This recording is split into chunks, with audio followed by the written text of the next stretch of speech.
But I am very confident that he is in the party and he will continue with the party. He is the only leader among all the other people who are fighting against BJP and Narendra Modi and Fadnavis and all other leaders.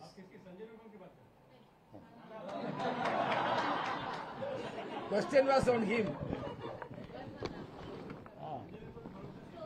नहीं तो आप लोग बोलेंगे कि ऐसा प्रश्न पूछा मैंने खामोश हो गया, ये नहीं होना चाहिए। मैं अशोक राव चौहान साहब का आज प्रेस सुन रहा था।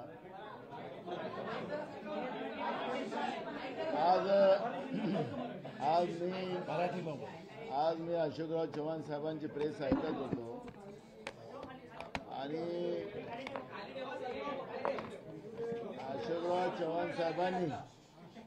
अशोकराव साहेबांनी ते काँग्रेस विसरू शकत नाही। आम्ही आमचा माणूस तिकडले भाजप इकडे आणण्यासाठी पाठवलेली आहे। त्याच्यामुळे त्यांनी काँग्रेस कोणतं ते आशिष सेलारला त्यांनी काँग्रेसचा अध्यक्ष बनवलं। ते चालू झालं आता, ते प्रक्रिया सुरू झाली आमची।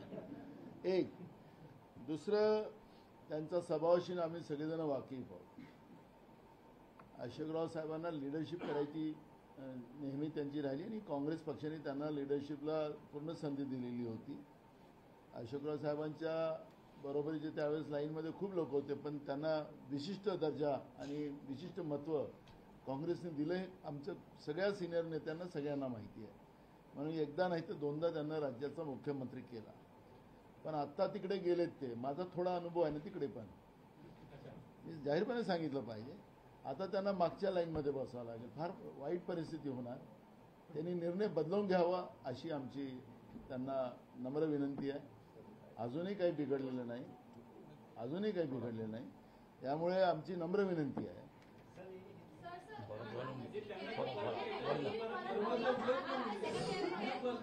एक एक करके बोलिए। नहीं आम्ही ऐका, अरे सुनो ना मी एकदम स्पष्ट सांगितलंय की त्यांना आमच्या पक्षामध्ये जी काही संधी होती, लीडरशिप होती, हे त्यांना अनेकदा वरिष्ठांनाही डावलून त्यांना राज्याचा मुख्यमंत्री करायचं होतं, तरी त्यांना मुख्यमंत्री केले। हे सगळे थोरात साहेब पण लाईनमध्ये होते त्यावेळेस मुख्यमंत्र्यांच्या, हे खूप लोक होते, हे तर सगळ्यात सिनियर आमदार होते, पण तरी त्यांना एक आगळं वेगळं महत्त्व काँग्रेस पक्षाने दिलं, काँग्रेस हायकमांडने दिलं, सगळे त्यांना नेतृत्व काँग्रेस पक्षाने दिलं। त्यांना ते नेतृत्व करायची सवय आहे। आम्हाला त्यांचा स्वभाव माहिती आहे। सगळे आमच्या माणिकराव ठाकरे साहेब वगैरे हे सगळे ते आहेतच इथं, त्यांना तो स्वभाव आहे। त्या पक्षामध्ये त्यांना ती लीडरशिपची संधी मिळणार नाही। एका चांगल्या नेतृत्वाला या पद्धतीनं तिकडे जाऊन डंप करायचं काम, प्रभारी साहेबांनी त्याच्याबद्दल वेगळं काही भूमिका मांडली, पण मी त्यांना सांगतो की अजूनही काही बिघडलं नाही। फार त्रास आहे तिकडे, फार त्रास आहे। त्यामुळे मी त्यांना एवढंच आम्ही सांगू शकतो, अजूनही आम्ही सगळेजण स्वागत करायला तयार का वडेट्टीवार साहेब? नाही, आमच्याशी केली नाही, त्याच्यामुळे आम्हाला माहिती नाही।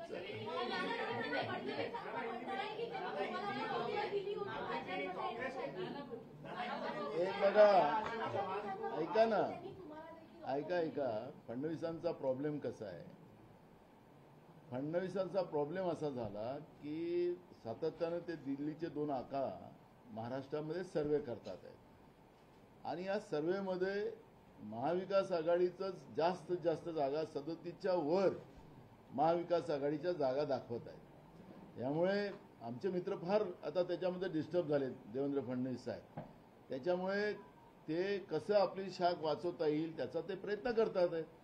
त्यांचा तो प्रयत्न असफल प्रयत्न आहे आणि या असफल प्रयत्नाला तुम्ही फार काही शाबासकी देऊ नका अशी आम्हाला तुम्हाला नम्र विनंती आहे।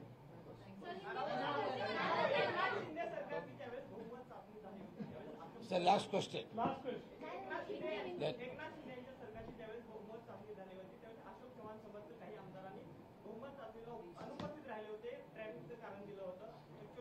मुंबईत राहणारेच होते, मात्र ते आमदार आता अशोक चव्हाणांसोबत भाजपमध्ये जाण्याची शक्यता आहे। त्यांच्याशी वर्चुअल संवाद साधलेला आहे का?